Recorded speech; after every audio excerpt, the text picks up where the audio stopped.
Welcome everybody, this is How to English, Teach and Learn with Gav and Em. It's a podcast about teaching and learning English as a foreign language. All opinions stated are personal and references will be given when necessary.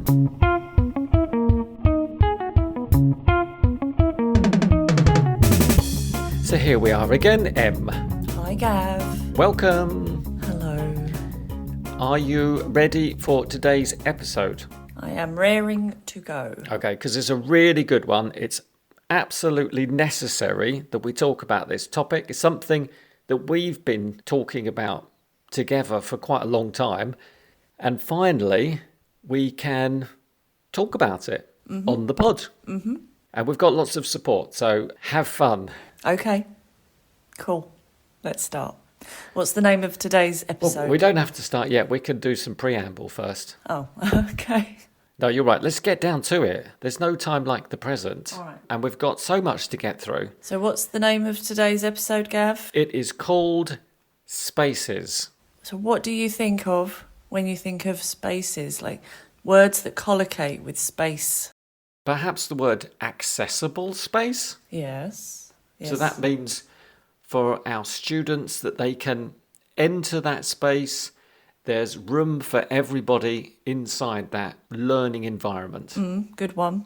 I was thinking workspace, maybe that connects as well, but it could also incorporate the classroom, the office, wherever it is you're teaching. But yeah, workspace, accessible space. Teaching and learning. Teaching and learning, yep. Another one is safe spaces. Yes. Does that include personal space as well? I guess Safe so. Space, personal space. Yeah. Yes. So safe spaces will be where the students feel that they're being supported and the teacher and the other students are prepared. Safe space, safe environment, somewhere where everybody feels comfortable and there's no risk, threat, danger, any of those kind of things. Exactly. Another space would be open space. What do you mean? So these are inclusive or diverse areas where, again, they're accessible to students and maybe we can discuss things like pronouns, inclusive language or appropriate language. Right, okay. So far we've got Accessible, space, safe, safe space and open space. open space, which would be diverse, inclusive spaces. Yeah. Okay, is that everything you want to talk about today? Well, maybe we should also give some examples of how we can prepare as teachers and how the students can prepare themselves for these spaces. So you can't simply click your fingers and say, okay, this is now an open, safe, accessible space for everybody. We have to put in the hard work beforehand and prepare. So maybe we can give some ideas to people of how they can prepare the spaces. Yeah, practical application. Yeah, you're right. It's not enough just to want these things. You've got to make them happen. That's it. We need to work towards them. And we've got a couple of treats in store. Yes. Firstly, we've got a guest teacher who is Helen, and they will talk about their experience of teaching, which is really closely related to our topic today. Okay, good. And we've got a language learner and musician who will perform a song at the end of our show, which I'm really excited about. Very, very exciting. I love the new feature. And I'm also really excited to hear Helen talking as well. Yes. Okay, so Gav, let's get stuck in to spaces. Well, accessible spaces, I think we should consider people with disabilities. So how can they get to the classroom? Okay, so you mean things like ramps and banisters and lifts, this kind of thing? Exactly. Okay. How they can actually get into the classroom, access the building. Do we have the equipment necessary for them? Yeah, so I would like everyone now who's listening just to stop. Well, don't stop listening, but just think for a moment about your workplace. If it's an office, if it's a school, wherever it is that you go, unless it's maybe your home where you're teaching online. But can you get into that office or that building in a wheelchair? In that space? Into that space. Can you get into it with a wheelchair? Can you get into it if you need crutches, for example, or if you have any kind of mobility issues, is it possible? Is there good signage? That's right. And are there toilets in there for people with disabilities? Is there enough space between the tables? Is there enough space in the corridors? Are there any obstacles blocking those routes into the room? I would be very interested to know what percentage of people would say yes to this question, because when I think back to my previous school and working places, unfortunately the answer is no to most of those questions. Because typically these places have steps outside. Yeah, They exactly. don't often have ramps. Yeah, so even if you don't have a disability yourself, it's really important that you ask questions like this and make sure the people that are responsible for this know that you are interested or that you are concerned about it, because of course if they don't know, they're not going to do anything about it. So it's about asking questions, I think. It's about saying, well, what if some students can't come in this way or they can't access the building? What can we do? And maybe the answer is, well, there aren't any students that can't, we don't have those people who want to come. Then the question is, why not? Why don't we have those people who want to come? Is it because they can't and they wouldn't even try because it's not there and it's not open and it's not welcoming? I think this is a big topic. That is a fantastic point. Sometimes it's just something you're not thinking about, and then the question isn't even asked. So I would say even if you don't have any students with accessibility issues, then it doesn't mean you shouldn't have those things in place. You still need to have them, even if nobody's using them at the moment. The point is, you make them and there will be people who think, okay, I can get into that building, so I'm going to go to that school. Fantastic. That's it, exactly. So this accessibility isn't just about things you can see, is it? It's also about mental health as well. So people who may have anxiety or maybe depression, that are very nervous about coming into those spaces with people, those people need to be considered too, I would say. So maybe there needs to be something in the onboarding process for students that allow them to voice these concerns or to share their experiences before they go in, just in case they need that extra support. And teachers and learners to be aware of these needs of other students. Exactly. Don't assume everybody is the same as you or that everybody feels the same way. There's a huge spectrum here of feelings and okay, good. So we're not only talking about health issues here, but it could also be people feeling uncomfortable in those spaces for other reasons. It could be in the school, in the classroom, in a group, learning a language. And one group of people who may feel uncomfortable with this, LGBTQIA community, because perhaps the school is not ready, has not prepared for them, doesn't know how to respond. There's a great article by Ruth Lecht at the University of Belfast, who found the main barriers for this community could be gender stereotyping in school, a lack of awareness and understanding of trans issues, a lack of guidance for schools, inflexibility around school rules, exclusion, including self-exclusion due to feelings of not being accepted, and other issues around enrolment and inappropriate facilities. Okay. So there's all of these things to consider as well. As we were doing some research on this topic, we came across an amazing article by Helen, Slee, who is an English teacher, and they wrote this fantastic article, and it was published at Torsic, which is a website for teachers as workers, and you can find out about your rights. It's a really important website, also supported by the TEFL Workers Union. And Helen wrote an article which is titled Time to Talk About Beating the Binary. And you reached out to Helen, and we were very lucky that Helen agreed to talk on our pod. So let's listen to what Helen has to say about this topic. Hi there, folks. This is Helen coming to you from a surprisingly sunny England. I am a non-binary British Canadian English language teacher. I've been teaching English since 2013, kids as young as 3 all the way up to adults, and all levels from A1 beginners all the way up to C2 proficients. I've taught in 5 different countries, England, Canada, Poland, Italy, and most recently 5 years in Spain. My first 3 years there I taught at a small academy, and I had a pretty horrible experience there. But the last 2 years I worked for a global organization that had a small school in Spain, and I had a really positive experience there. And this is what Em and Gav have invited me to talk about today. Thank you very much, Em and Gav, for inviting me to participate. This is my first ever podcast. How exciting. Em and Gav read my article that I wrote for TAWSIG, the Teachers as Workers Special Interest Group, called Time to Talk About Beating the Binary. And they asked me to come on the podcast about spaces and talk a little bit about my experiences and what teachers and students and institutions can work on to be more inclusive. So, why would I talk about inclusion? Well, because I'm non-binary, of course.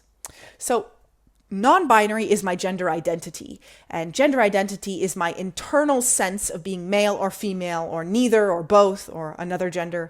And non-binary refers to a gender identity that's not defined in terms of the traditional binary oppositions of female and male. So when I was a child, I didn't see myself as a girl or a boy. I was just a child. Now that I'm an adult, I don't see myself as a woman or a man. I'm just a person. Okay? I prefer they, them pronouns. Not all non-binary people do. They have different preferences. They might be okay with binary pronouns of one or another gender, or they may prefer neo-pronouns. If you're interested in those, have a look around on the internet. It's quite cool.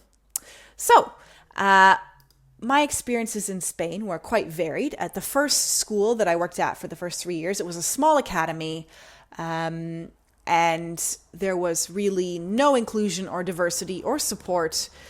The teachers were treated pretty badly, and I was particularly singled out and told repeatedly to change my appearance, to dress more feminine, to get rid of my facial hair, lots of things that are really inappropriate for a boss to say to you, you know? If a boss is telling you you need to change your appearance, they're being unprofessional and just rude.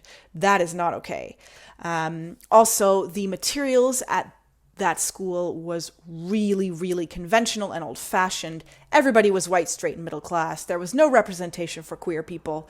We all know how most ELT course books are like.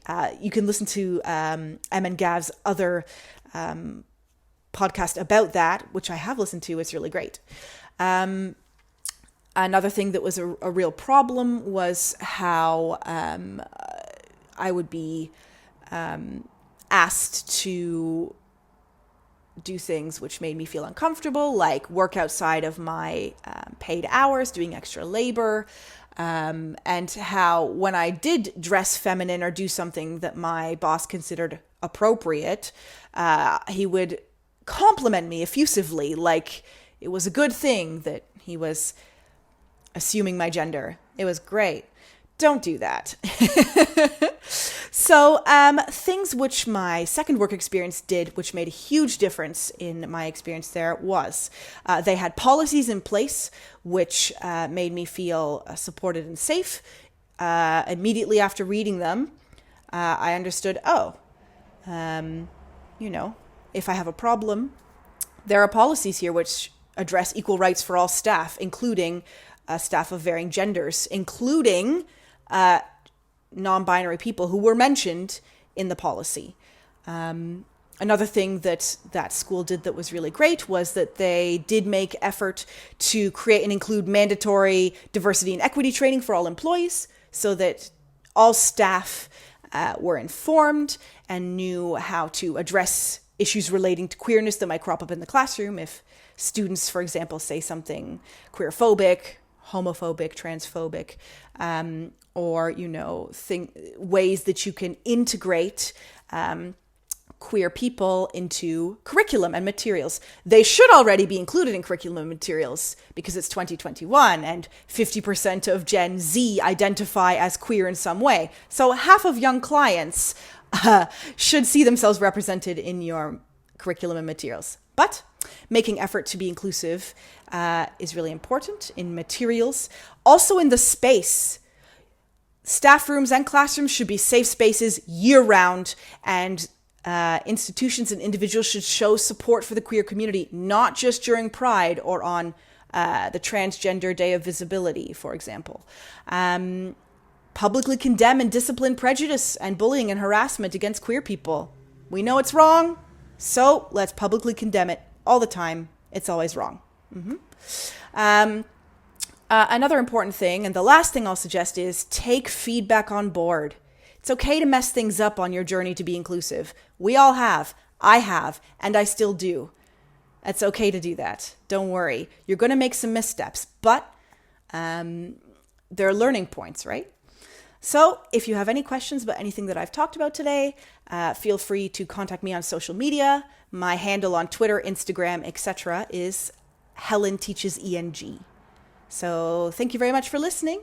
And I hope that some of the things I've talked about resonated with you and gave you some thoughts about how you could be more inclusive towards queer people in your staff rooms and classrooms and educational spaces. Thank you so much, Helen. That was really, really interesting and very enlightening for me anyway. Because to be honest, I haven't really heard mix before. Is it mix? Right, mux. Mux, sorry. Maybe. I haven't really heard mux before. How do you spell that? Do you know, Gav? It's MX. MX, okay. Pronouns. Yeah, so on the topic of pronouns, I think we can both improve our knowledge of pronouns M. There are some great resources online that we can check out. And in fact, why don't we just do like a little mini quiz? I know you like your mini quizzes. Okay, wow. Yeah, fine. So there's an app online called -18, and there you can test your knowledge of the neo pronouns. So these are pronouns that we use to describe people who may be non-binary, as Helen mentioned, or people prefer some pronouns over others. Okay. But to make it simple for us, we're going to just stick with they for the moment. So I've got a little quiz for you, Em. Right, here we go. This is from -18. I'll put a link in the show notes. Here we go. So I'm going to ask you to complete the sentence using the correct form of they pronoun. Okay. So here we go. Pronoun, love cheese a lot. They love cheese a lot. Oh, very good. Correct. I called pronoun yesterday. I called them yesterday. Let's have a look. Correct. That is pronoun, not mine. That is theirs, not mine. Correct. They touched the bird, pronoun. Oh, okay. They touched the bird themselves. Themselves. Ooh, I'm not sure. Themselves? Let's have a look, because this is reflexive. Yeah. No. No, okay. What is it? Is it themself? Let's have a look. It's correct. Themself. Okay, that one's a hard one. Themself. They touched the bird themself. I'm in love with... Them. I'm in love with them. Let's have a look. Correct. Pronoun will take over the world. They will take over the world. Correct. They love pronoun a lot. They love... It's reflexive again. Oh, okay. They love themselves. They love themselves a lot? I got this wrong last time. They love themselves. It's correct. Themself. They love themselves a lot. And pronoun feet smell bad. Their feet smell bad. Correct. Yes. Their feet smell bad. Phew. Okay, it does take a bit of practice. It does. Do you want one more? Yeah, one more. Okay, 9 out of 10. Here we go. I think pronoun hate bananas. I think they hate bananas. is correct. Well done. It does take some practice, but it's worth mentioning we do already use they, them, their, themselves. We do use it already when we don't know who it is we're talking about. So if you say, I'm going to see my cousin at the weekend, you might say, oh. Where do they live? Exactly. We do it naturally without realising it. Yes. But now it's a conscious effort to make that change. And learn all of the other neo-pronouns. Yeah, okay.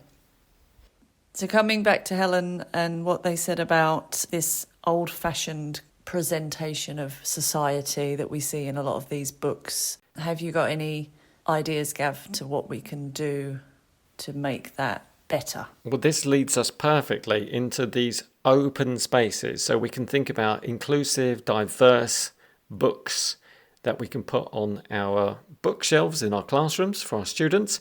For example, they could cover topics like same-sex marriage, Black Lives Matter movement, people with disabilities, mental health, refugees.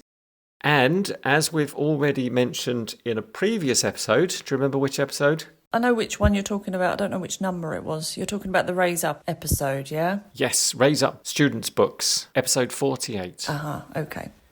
And have you used that, Gav, in your lessons? Yes, I have, and they're really popular with my students. How do your students respond to them? Do they notice or point out that it's people that they may not see in other books, or are they just going through it without asking anything? Yeah, I think the students are more focused on the grammar or the vocabulary, or it's just interesting. It's not that we need to focus on the fact that people might be different from them, but actually what's key to the lesson. Yeah, this doesn't have to be a big deal. You don't have to go in there with a new book and say, oh, and I've found this really interesting, inclusive book with all these people that are not in other books.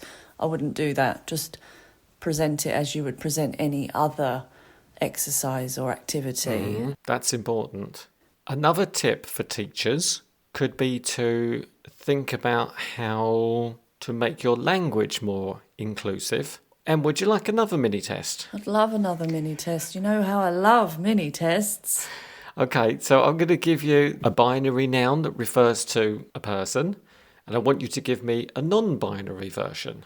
So let's start with ladies and gentlemen. Okay, Imagine right. you're starting your presentation. Good morning. So I would say good morning, everybody. Good morning, one and all. Oh, okay, that's nice. Everyone. Lovely people. Yeah, friends. Yeah. All Yeah. folks. What about if you had a material that was, I'm doing air quotation marks, man-made? Non-natural. Is that Okay. possible? Yeah, Artificial. good. What? Synthetic? Not machine-made. Okay. Not machine-made. Yeah. What about mother and father? Parents. Good. Guardians. Very good. Caregivers. Very, very good. Have you heard of Zaza? No. Nini? No. Ren? No. As in parent, Ren. We've got Moddy as well. There's some new words here. Interesting. Boys and girls? Children. Yeah. Kids. Brilliant. Young people. Kiddos. Kiddos. Okay. That's nice. Husband and wife? Couple. Partners. Significant others. Very good. That's it, exactly. You've got them all. Yeah. And just to go back to what Helen mentioned, which is mix, which is spelled MX, as we said before. And so it doesn't reference marital status or gender. Yeah, which I'm definitely in favour of. I really don't know what's going to happen to the English language, you know. Maybe in the future we'll just drop all binary language. It would be quite nice. It's not really necessary, is it? No, it just seems so complicated and impractical. I've noticed I've started using it rather than saying, and there was a man in the queue at the bus stop. Yeah. I suddenly think, why is it important if that's a man or a person presenting as a man? Yeah, I think we just need to use person or someone and all these. Focus on the person, not the gender. Now, Em, Yeah. I think we should grab the bull by the horns at this point. What are we going to do if our students do challenge some of these topics? Because both of us, I think, have worked in countries where it may be illegal to discuss these topics with children.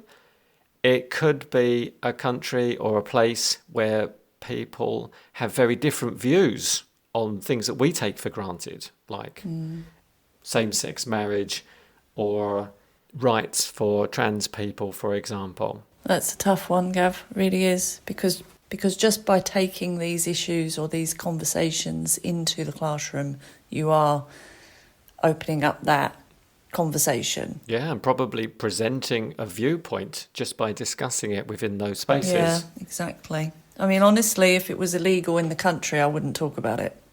Sure. I think that's definitely just you have to be careful in those situations. That might be in your contract. There's certain things that you can't talk about and you will be fired. Yeah. And the students will go to the head of the school or someone else and report you. So you have to be very careful. Can I just say I probably wouldn't work in those countries, to be honest. Again, yeah. Maybe in the past I have, but I probably wouldn't choose to go back to those countries now. Okay, well, but that's another topic for another day. Yeah, it's personal preference. But you're right, Because by not confronting those topics, those discriminations, then we can't make any changes. Okay. Well, let's have a look at safe spaces now. So we need to think about people's rights and are they facing threats, bullying, abuse and discrimination in the classroom? And how do we respond to that, Em? Do we ignore it or do we deal with it? Let's keep in mind that sexism and homophobia are also forms of discrimination that we might encounter in our classes. And of course, we need to keep these spaces safe for everyone. Let me tell you a couple of examples. So we were having a lesson about sports and my student said, women are less competitive than men. So I replied, where did you read that? And I said, well, I haven't seen that study. So it would be really useful if you could tell us more about that. Yes, I think you need to challenge it in a tactful way and maybe just give an example as well yourself, anecdotally. Just say, well, I've got an aunt or a sister or someone I know who is really competitive and plays in a specific sport and goes to the highest level they can possibly go. Yeah, of course, talk about your own experience. And also, because we carry around these pocket information factories, what is it called? The mobile phone?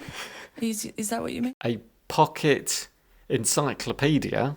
We can get our mobile phones and search for these articles. And I actually did that with my student when they said to me, I think this, and I searched it and I brought up an article from a couple of years ago and I said, well, let's have a look at the article together. And it disproved what my student had said. Okay. So you're going at it from quite a soft approach and it's not coming directly from you. Exactly. Where you're saying you're wrong. Yeah. You're politely showing something that proves it's not the case. I think so. Good strategy. What about if your student said, as one of mine has said, 2 people of the same sex shouldn't get married yet? Yet. Yeah. They added a yet. I know. Okay. So there was a small caveat. Yeah. Strange. Well, depends if it's a one-to-one, if it's a group, whether you want to open that to the class. I don't know, Gav, what did you do? I asked the student why they had that opinion. Do you have any gay friends that might like to get married? And they said yes. And I said, oh, well, it would be nice for them to get married, wouldn't it? And I said, well, it's legal in these countries. And I just had a quick look at a list of countries and said, would you not like your country to be like this? Yeah, okay. Well, that's a risky one. Because you could say, well, don't you want your country to be like this? And then the students all shout together, no. Well, it was a one-to-one. And if they had said no, then I don't stop people from expressing their opinions. No. I'm not there to shut them down and close the conversation. No. I think as long as the conversation remains open, then hopefully we're making steps in the right direction. Yeah, okay. I just think you have to be careful that you don't end up with a situation where you're in the minority and you're conceding something. Like everybody's disagreeing and you're like, okay, let's just leave that. I wouldn't do that in an open group. No. I wouldn't do that in a group situation. It was a one-to-one. So I thought that person can express their opinions. I'll express mine. Yeah, and we'll exactly. discuss it. I worry about that feeling that my students may think I've got an agenda or I'm trying to push something onto them. I think we can do it with our materials. Yeah. And if we're asked our opinion, we give honest, Yeah. how we feel. But I think this kind of strong approach of saying, this is wrong and you need to be like this country can get quite inflammatory. Yeah, and also there are some topics that are not worth discussing because they're not arguable points. There are equal rights, there are laws for people. You don't discuss these are decided. Yeah, basic human rights shouldn't be something you're trying to convince somebody of. Exactly. Okay, good. So I think my main takeaway from what Helen said is just this support system and the making sure that where you work has the training and the people there who are a healthy environment where everybody feels safe. I mean, that really is the responsibility of the company you work for to do that. And if it's not there, it's the responsibility of the teachers and the students to demand it, really. Does your company have an equity policy? Does it provide diversity training? Yeah, these are the big questions. So we have to start asking them. Some other suggestions are to stock your library shelves with diverse books. Remember to include people of colour, topics of immigration. There's a really good list online. It's hereweread.com, and it also has biographies of successful minorities and women who work in STEM. So representing people in a non-stereotypical way and celebrating diversity. Excellent. And we need more of this stuff. So if you've got students or you're a teacher who wants to create this kind of material, do it, share it, and then it will become typical and everybody can use it. There's not enough of it around, in my opinion. So definitely find them, ask your school to buy these materials, and if you can't find them, make them. That's it, exactly. So what do you do if you don't know somebody's gender, Em? You ask, How do you ask it? what are your pronouns?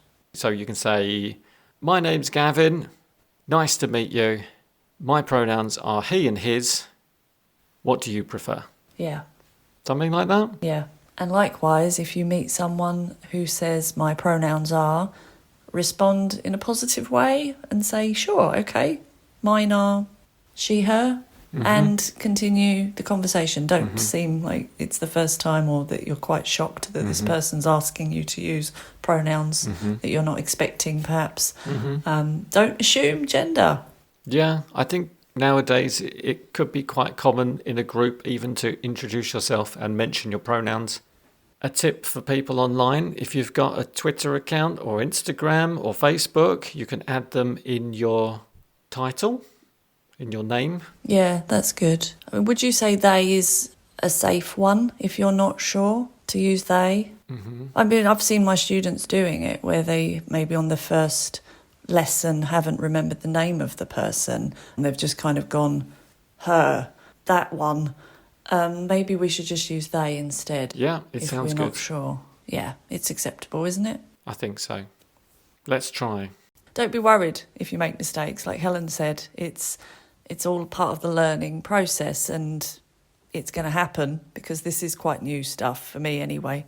So I'm checking myself and thinking about it a lot more, but do it enough and it will become part of life and it won't be hard. Definitely. So I hope this has been useful. It's been very useful for us to sit down and really try to explain this topic. Yeah, and I hope if anyone has any questions, they will ask us or write to Helen. You can find Helen on Instagram. Their handle is Helen Teaches ENG.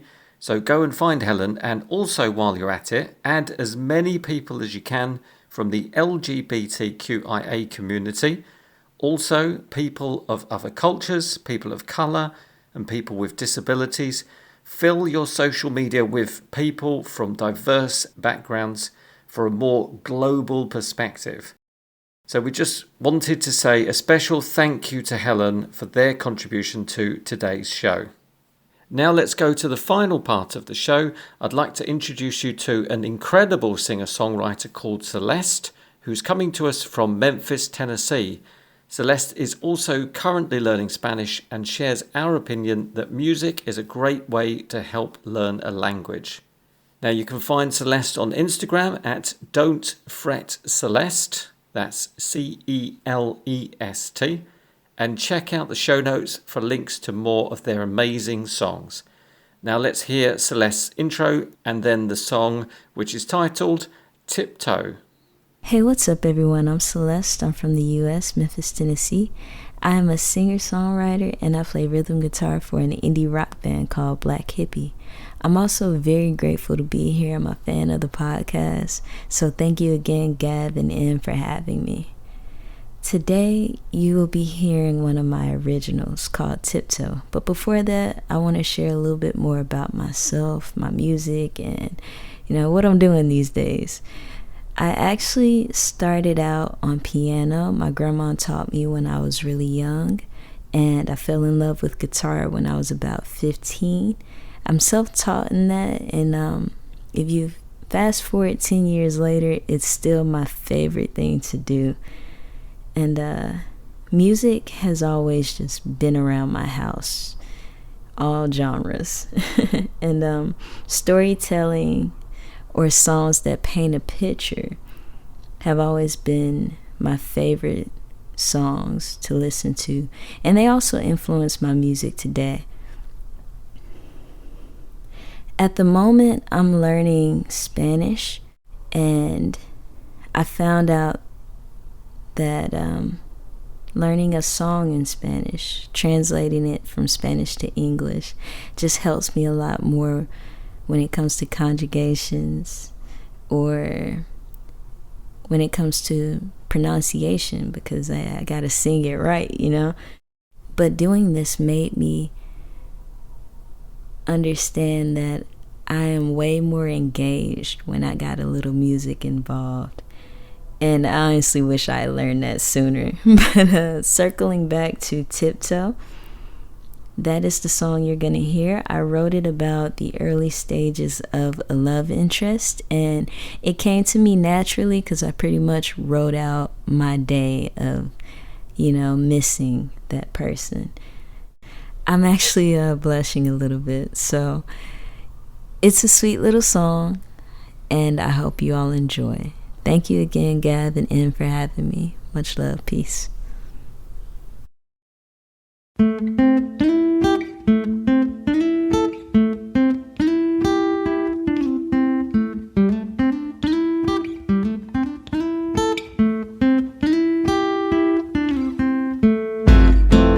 Knocked out through the day, the nights with you last so long.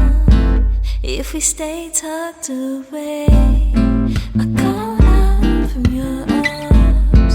I felt sick under charm to your voice like honey, and the rain outside makes an unfair fight. Tiptoe down the hallway, pick your side.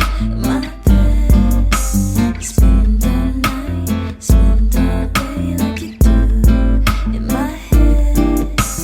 When you leave me, tell me you'll be back again.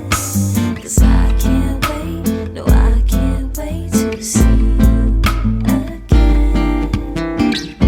If I were time, I'd fly like the times with you. Ask me anything you want, 'cause I know you got a few questions for me. Like it's too good to be